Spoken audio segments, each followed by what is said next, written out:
નમસ્કાર. મોરબી શહેરમાં જે સરકારી ક્વાર્ટર છે જેમાં લોકો વસવાટ કરી રહ્યા છે તે બાબતે નગરપાલિકા દ્વારા પણ 1 વર્ષ પહેલાં એક નોટિસ આપવામાં આવેલ હતી. આમાં જે નાગરિકો વસવાટ કરી રહ્યા છે મેન્ટેનન્સની કામગીરી તેઓએ ખુદ જ કરવાની રહે છે. તેઓએ સૌએ સાથે મળીને આમાં રિપેરિંગની કામગીરી કરાવવાની રહેતી હોય છે, જે ત્યાંના રહેવાસીઓ ખૂબ સારી રીતે જાણે છે. ફરીથી એક વખત પણ નગરપાલિકા દ્વારા નોટિસ આપવામાં આવી છે. આ જર્જરિત મકાનો છે એ ખાલી કરવા માટે એમને સૂચના આપી છે અને હવે જો એમને નિયત સમયમાં ખાલી નહીં કરે તો પાણીનું કનેક્શન કે લાઇટ કનેક્શન પણ અમારે બંધ કરવું પડે એવા દિવસો આવે જાય.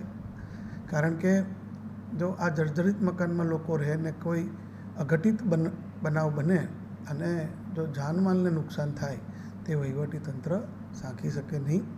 એટલે આપના માધ્યમથી પણ હું હાઉસિંગ બોર્ડમાં રહેતા નિવાસીઓને વિનંતી કરીશ કે તેઓ સાથે મળીને આ રિપેર કરાવે અને હાલના સંજોગોમાં તાત્કાલિક પોતાનું ઘર ખાલી કરી રિપેરિંગ થઈને જે મજબૂત બને પછી જ રહેવા આવે એવી આપના મારફતે વિનંતી કરું.